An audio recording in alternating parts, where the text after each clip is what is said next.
Can I welcome Dr. Evan Harris, a Member of Parliament for Oxford West and Abingdon.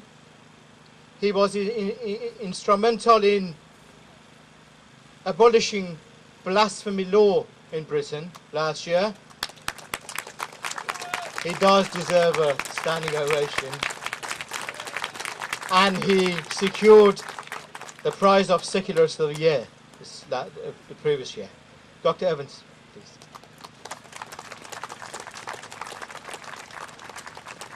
Thank you very much. You can all sit down now after that ovation. I just want to give you a perspective, a personal perspective, but also the view of my party, the Liberal Democrats, who feel very strongly about the need to have the vital separation between the state and religion. And I also want to explain why the fight against the imposition of Sharia law is also a fight for free speech and freedom of expression.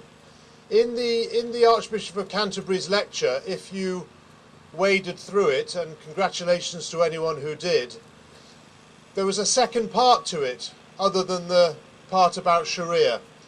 And that was the part that argued that religious views demanded respect and that the law should provide, the criminal law should provide protection for religion and religious ideas and impose, in a sense, the right of religions to have their views respected.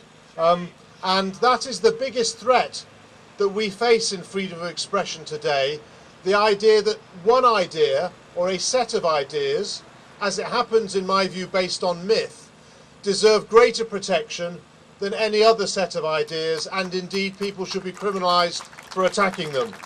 Criminalised for attacking them when actually some of those ideas are so dangerous in their political extension that they demand to be criticised, they demand to be attacked, and the sort of people who need to be criticised are the same people who are bound to be offended in the way that people like me are not offended when our views are attacked, but these people are bound to be offended, and therefore laws that ban offence, criminal laws that ban offence, are the real threat to our freedom of speech.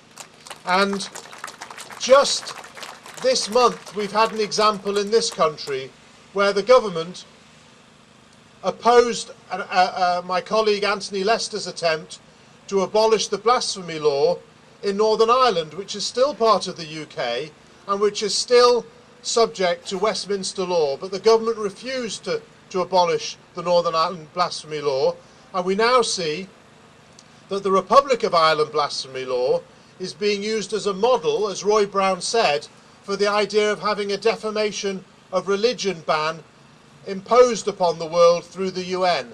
That is the single most significant threat to free speech and freedom of expression across the world, and has to be opposed because it impacts on us here and our journalists here as well as those in other countries. And the fight for freedom of expression against religious intolerance again must begin in this country and in this city. 3 years ago there was a rally in Trafalgar Square in which I spoke in support of the publishers of the Danish cartoons, and there was a man there, you'll know, who wore a t-shirt with one of the portrayals of the Prophet, and a complaint was made and he was arrested on the basis that wearing one of these cartoons should be legal in this country at a free speech demonstration in Trafalgar Square, not marching with it on a banner down Brick Lane, but at a freedom of expression rally in Trafalgar Square, was so insulting that it was a breach of the Public Order Act.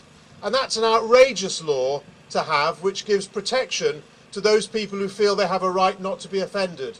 Again, we proposed the abolition of the insulting part of that provision in the Coroners and Justice Bill with the support, my party, with the support of the All-Party Committee on Human Rights.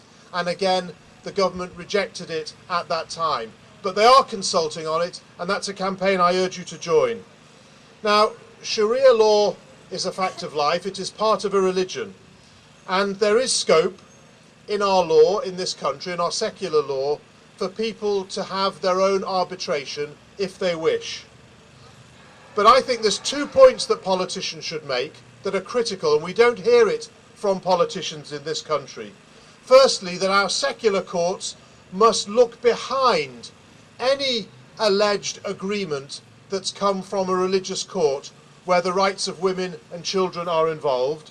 And secondly, that our politicians in this country, while respecting the rights of religious people to do their own conciliation, must be shouting from the rooftops that no woman in this country is advised to go down that path, and she is perfectly entitled to have access to our secular courts and not be driven to some form of asserted arbitration in a religious court. We need to say that loud and clear, and we don't hear that from the current government. Finally, I need to warn you that this is not just about political Islam, because the battle that we face as policymakers in Parliament from a secular perspective does not come actually from political Islam.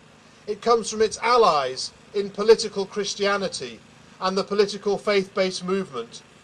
And we're in a situation where in a week where the government said essentially, we're not going to listen to scientific advice and we're going to sack people who tell us the scientific truth because we find it inconvenient, has just appointed a council of faith advisors to tell it what to do across a whole range of public policy matters, with the Secretary of State saying, we recognise we haven't taken their advice very well in the past. Well, I hadn't noticed.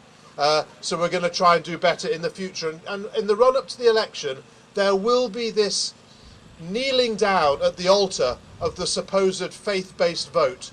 And you, as Keith Wood said earlier, have to make your voices heard by saying there are people who care about exactly the opposite, as well as exactly the opposite of bowing down to the faith-based lobby being exactly the right thing to do.